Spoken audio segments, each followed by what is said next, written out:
everyone, welcome back to my channel EduRay. So today we are going to begin with the part 2 video of the chapter Chemical Reactions and Equations, which is the chapter 1 of CBSE class 10 science. So in the part 1 video we had discussed about chemical reactions and equations in detail, and we had also talked about how to balance chemical equations in 4 easy steps, and I had given a detailed explanation with example of each and every step of how to balance chemical equation. So now let's begin with the part 2 of the chapter. We have learnt how to balance a chemical equation in the part 1. But why do we need to balance a chemical equation? Let's understand that. So the law of conservation of mass says that matter can neither be created nor destroyed in a chemical reaction. So इसका मतलब क्या है? Matter मतलब कुछ भी atom, solid, liquid, gas matter होते हैं, वो neither be created nor be destroyed. इसका मतलब है कि जो मैटर है ना हम वो बना सकते हैं, it can not be created nor be destroyed, मतलब ना हम उसे तोड़ सकते हैं, but they can change from one form of energy to another form of energy. Like light energy से heat energy में बन सकता है, electrical energy से heat energy में बन सकता है, but it cannot be destroyed or created. Because of that we balance a chemical equation. क्योंकि कोई भी केमिकल इक्वेशन है ना, उससे law of conservation of mass को सेटिस्फाई करना चाहिए. अगर समझो हम बैलेंस नहीं करेंगे तो उस हिसाब से रिएक्टेंट साइड का मैटर और प्रोडक्ट साइड का मैटर अलग अलग हो जाएगा. So it will not satisfy law of conservation of mass, right.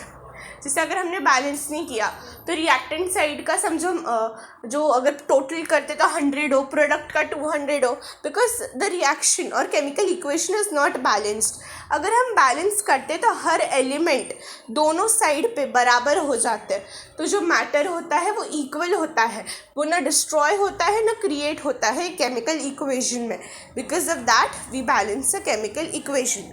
So number of elements involved in a chemical reaction should remain same at reactant and product side. हम balance करते हैं, मैंने part 1 में बताया था कैसे बैलेंस करते हैं. तो जो एक एक एलिमेंट होते हैं उनका नंबर रिएक्टेंट साइड और प्रोडक्ट साइड में सेम हो जाता है अगर हम बैलेंस करते हैं तो. So this is called law of conservation of mass or law of conservation of energy. Both names are okay, but law of conservation of energy is preferred. Now let's look at the types of chemical reactions. So how many types there are? There are 6 types of chemical reactions. First is combination reaction, then decomposition reaction, followed by displacement reaction, double displacement reaction, oxidation and reduction reactions. So let's study each type of reaction in detail. So let's move on to combination reaction. तो combination reaction होता क्या है? आप simply ये समझ लो, combination reaction में 2 या 2 से ज़्यादा रिएक्टेंट होते हैं और वो एक प्रोडक्ट कंबाइन होकर फॉर्म करता है, मतलब 2 और मोर रिएक्टेंट्स और 1 या सिंगल प्रोडक्ट. So definition क्या है? The reaction in which 2 or more reactants combine to form a single product is called the combination reaction. मतलब A एक रिएक्टेंट है, B दूसरा रिएक्टेंट है, तो A प्लस B कंबाइन होकर AB फॉर्म होगा. तो जो रिएक्टेंट है वो 2, 3, 4 ऐसे ज़्यादा हो सकते हैं. यहाँ पे 2 है और पर प्रोडक्ट कितना रहेगा? प्रोडक्ट हमेशा एक ही रहेगा, मतलब 2 or more reactants combine to form 1 product. This is called combination reaction. और जो मैंने ये नीचे स्टेटमेंट लिखा है वो उसका डेफिनेशन है. So you need to remember the definition because it can be asked in your examination. और जो सिंपली मीनिंग है वो तब समझ ही गए, 2 और मोर रिएक्टेंट्स एक प्रोडक्ट बन जाता है. अब इसका एग्जाम्पल क्या है? तो बर्निंग ऑफ कोल एक कार्बन प्रोडक्ट होता है, इसलिए हमने वहाँ पे C सॉलिड लिखा है. C मतलब carbon, coal is a carbon product. So carbon plus O2 gas gives you CO2 gas. So what is CO2? Carbon dioxide. Formation of water भी एक एग्जाम्पल है. Hydrogen gas reacts with oxygen gas to give liquid water H2O. So this is combination reaction. I hope you have understood this reaction. Now let's move on to the next reaction. अब है decomposition reaction. अब decomposition reaction और combination reaction में difference है. combination reaction में 2 और more reactants एक product बनाता है और डिकम्पोजिशन रिएक्शन में एकदम उल्टा है, मतलब एक रिएक्टेंट 2 और मोर प्रोडक्ट्स बनाता है, मतलब ये कॉम्बिनेशन में ये रिएक्टेंट साइड होता था और ये प्रोडक्ट साइड होता था, पर डिकम्पोजिशन में उल्टा है, ये रिएक्टेंट साइड हो गया और ये प्रोडक्ट साइड हो गया। तो डिकम्पोजिशन में होता क्या है, वन रिएक्टेंट, देख लो, in this reaction a compound splits into 2 or more substances.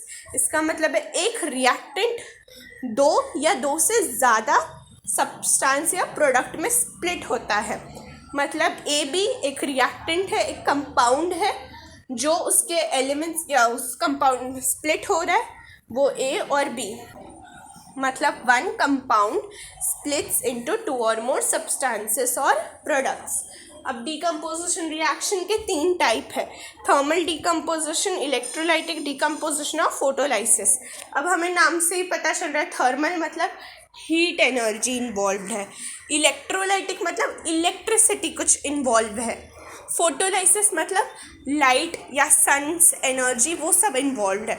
तो अब एक एक रिएक्शन को डिटेल में पढ़ते हैं। So now let's study the thermal decomposition reaction. तो थर्मल डिकम्पोजिशन क्या होता है, व्हेन अ डिकम्पोजिशन रिएक्शन क्या होता है, एक रिएक्टेंट 2 और मोर प्रोडक्ट्स में स्प्लिट होता है। डिकम्पोजिशन रिएक्शन जब कैरीड आउट बाय हीटिंग तो उसे थर्मल डिकम्पोजिशन बोलते हैं। ओके, अब इसका एग्जाम्पल क्या है, CaCO3 वो होता है लाइमस्टोन, जब उसे हीट करते हैं, मतलब it is carried out by heating, this is a thermal decomposition reaction. Decomposition मतलब एक रिएक्टेंट है और 2 और मोर प्रोडक्ट्स है, तो डिकम्पोजिशन हुआ, और हीट एनर्जी यूज़ हो रही है तो थर्मल हो गया, तो थर्मल डिकम्पोजिशन।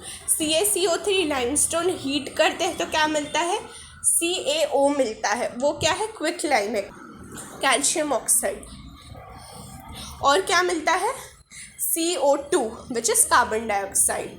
अब दूसरा एग्जाम्पल है PbNO3 लेड नाइट्रेट, जब उसे हीट करते हैं तब इसमें देखो, इसमें 3 प्रोडक्ट्स हैं, तो 2 या 2 से ज़्यादा प्रोडक्ट्स हो सकते हैं थर्मल डिकम्पोजिशन में।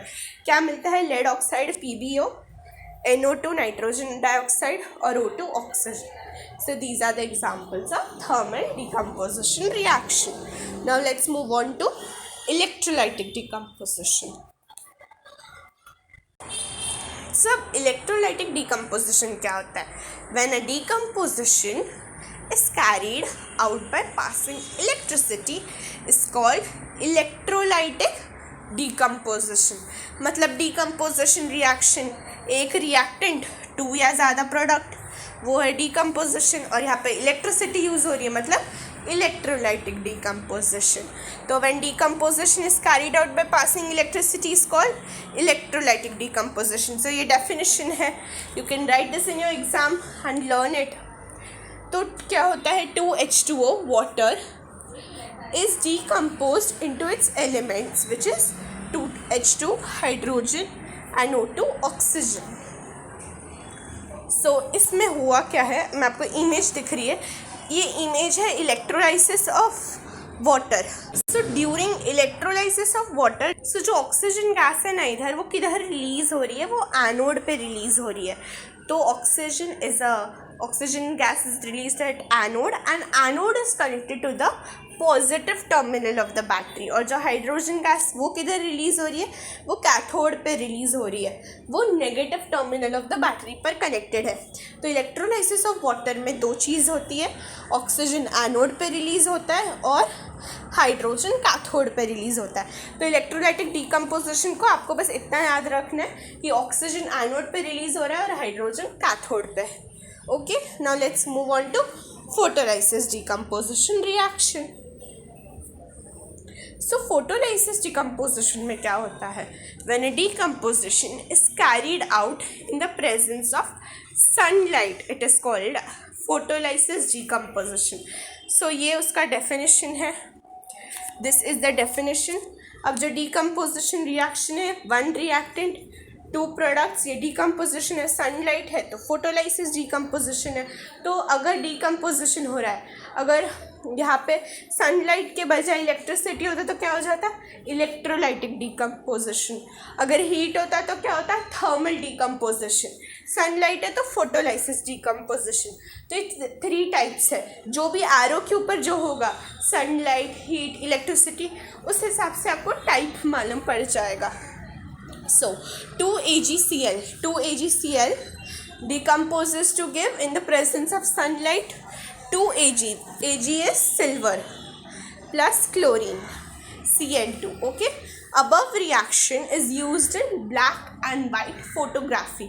अब ये बहुत important चीज़ है, जो ये रिएक्शन है फोटोलाइसिस डिकम्पोजिशन, मतलब जो सिल्वर क्लोराइड या सिल्वर ब्रोमाइड, जो भी सिल्वर सॉल्ट्स होते हैं लाइक AgCl, AgBr, ये सिल्वर के सॉल्ट्स है, वो सनलाइट में डिकम्पोज होते हैं। इसके लिए जो भी सिल्वर सॉल्ट्स है ना, वो ब्लैक एंड वाइट फोटोग्राफी में यूज़ होते हैं। तो अगर आपको क्वेश्चन आएगा कि which salt is used in black and white photography, तो you can write silver salts like AgCl, AgBr. So this is important, जो भी सिल्वर के सॉल्ट्स है AgCl, AgBr, वो ब्लैक एंड वाइट फोटोग्राफी में यूज़ होते हैं। So remember this point, it is very important. Now I want to mention you one more detail. Let's look into that. So ये जो combination reaction था, इसका एक और नाम है, कॉम्बिनेशन रिएक्शन को दूसरा नाम है सिंथेसिस रिएक्शन. इसे हम कॉम्बिनेशन रिएक्शन भी बोल सकते हैं या सिंथेसिस रिएक्शन भी बोल सकते हैं. This is a bit of a extra knowledge. Now let's move on to displacement reaction. अब डिस्प्लेसमेंट रिएक्शन में क्या होता है? So displacement reaction is the reaction in which more reactive element displaces less reactive elements from its solution. Solution बहुत ज़रूरी है, वो कुछ भी एक्वियस होता है. मैंने आपको पार्ट 1 में बताया था एक्वियस क्या होता है. एक्वियस मतलब जो कंपाउंड है वो उसके सॉल्यूशन स्टेट में डिजॉल्व है. CuSO4 एक्वियस मतलब copper sulphate is a compound which is dissolved in water. जो डिजॉल्व्ड इन वाटर है इसलिए वो सॉल्यूशन हो गया, इसलिए उसे बोलते हैं copper sulphate aqueous state. Okay, तो अब ये क्या है? More reactive element displaces the less reactive element. So आपको मालूम होगा एक मेटल रिएक्टिविटी सीरीज़ होती है, आपने 9th में पढ़ा होगा, जिसमें फर्स्ट पोटाशियम, सोडियम, कैल्शियम ऐसे एलिमेंट्स होते हैं. तो जो सीरीज़ के अकॉर्डिंग जो सबसे पहले आता है, जैसे potassium, it is the most reactive element. उसके बाद sodium, then it is also more reactive. तो जो ऊपर आता है ना वो ज़्यादा रिएक्टिव होते हैं. तो इस सीरीज़ के according iron is more reactive than copper. Okay, तो जो आयरन है और वो कॉपर से मोर रिएक्टिव एलिमेंट है. तो अगर हम आयरन को कॉपर सल्फेट से रिएक्ट करवाएंगे तो जो आयरन है वो कॉपर को डिस्प्लेस कर देगा. तो आप समझो ये AB एक कंपाउंड है जैसे कॉपर सल्फेट, जिसमें कॉपर A है, सल्फेट B है, और C इज़ आयरन. अब जो C है वो A से ज़्यादा रिएक्टिव है, जिससे आयरन कॉपर से ज़्यादा रिएक्टिव है. तो वो क्या बन जाएगा? BC हो जाएगा. BC मतलब Fe sulphate, iron sulphate, right. तो यहाँ पे क्या हो रहा है? जो आयरन है वो कॉपर को डिस्प्लेस करके आयरन सल्फेट बना रहा है, और copper then it will be alone, so it displaces. तो iron plus copper sulphate becomes iron sulphate plus copper. अब आपको मालूम कैसे पड़ेगा कौन सा ज़्यादा रिएक्टिव है, कौन सा लेस रिएक्टिव है? तो उसके लिए रिएक्टिविटी सीरीज़ है, मैं आपको दिखाती हूँ. मेरे नेक्स्ट स्लाइड में उसकी फ़ोटो है. So as you can see, this is the metal reactivity series or the reactivity series of metals. अब इसमें आप जैसे देख सकते हैं हमने कौन सा एग्जाम्पल लिया था, कॉपर सल्फेट और आयरन का reaction. So as you can see Fe और फेरम और आयरन इज़ अबव कॉपर. तो यहाँ पे क्या होता है, जैसे ही ये एरो बढ़ता है वो मोर रिएक्टिव एलिमेंट्स होते हैं. तो मैंने बोला था पोटाशियम सबसे रिएक्टिव है, तो कॉपर इसमें नीचे है और आयरन ऊपर है. इसकी वजह से आयरन कॉपर को डिस्प्लेस कर सकता है और कॉपर आयरन को नहीं कर सकता है. ओके, तो जो एलिमेंट ऊपर रहते हैं वो डिस्प्लेस कर सकते हैं जो नीचे एलिमेंट्स होते हैं, मतलब more reactive elements can displace the less reactive elements. Copper नीचे है इसलिए आयरन उसे डिस्प्लेस कर सकता है. So you can memorize this reactivity series. I have made a short in which I have given an easy trick to memorize the reactivity series of metals. I will write the link of that in the description. Do watch that video if you want to memorize this reactivity series of metals. So this was it. अब हम वापस displacement हम देख रहे थे. तो ये reaction में Fe plus copper sulphate which gives you FeSO4 plus copper. तो ये रिएक्शन में आप देख लो, ये आयरन नेल था. जब iron nail is taken out from copper sulphate solution it becomes brown. Why does it become brown? Because पहले सिर्फ आयरन था. जब कॉपर सल्फेट सोल्यूशन में डल जाता है तो क्या बन जाता है? आयरन सल्फेट बन जाता है. इसलिए उसका कलर क्या हो जाता है? चेंज होके ब्राउन हो जाता है. अगर आप देखोगे कॉपर सल्फेट सोल्यूशन का जो टेस्ट ट्यूब ए है, copper sulphate solution blue colour का होता है. पर जब वो आयरन रिएक्ट करता है तो आयरन सल्फेट बन जाता है और कॉपर डिस्प्लेस हो जाता है. तो इसकी वजह से उसका कलर चेंज हो जाके लाइटिश ग्रीन हो जाता है, क्योंकि आयरन सल्फेट का colour light green dirty green precipitate होता है और कॉपर सल्फेट ब्लू कलर होता है. तो as you can see iron nail का कलर भी चेंज हो रहा है और कॉपर सल्फेट सोल्यूशन का कलर भी चेंज हो रहा है. So what is the reason? Because iron sulphate is formed as iron displaces copper. तो ये रिएक्टिविटी सीरीज भी हो गया. Now let's understand double displacement. So a double displacement reaction is a reaction in which new compounds are formed by mutual exchange of ions between two compounds. अब ions क्या होते हैं? ions positively या negatively charged होते हैं, right? अब जैसे Na है, Na इज़ अ एलिमेंट, पर Na1+ क्या है? पॉजिटिवली चार्ज्ड आयन है ऑफ सोडियम. तो ये देखो, ये एग्जाम्पल है AgNO3 प्लस NaCl. तो AgNO3 क्या है? Ag1+ है. Na क्या है? Na1+ है. NO3 क्या है? NO3 1- है. Cl क्या है? Cl1-.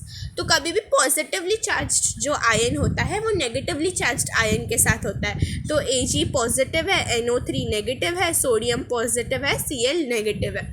तो जो Ag पॉजिटिव है तो वो क्लोरीन से रिएक्ट करेगा, तो Ag will react with chlorine forming AgCl.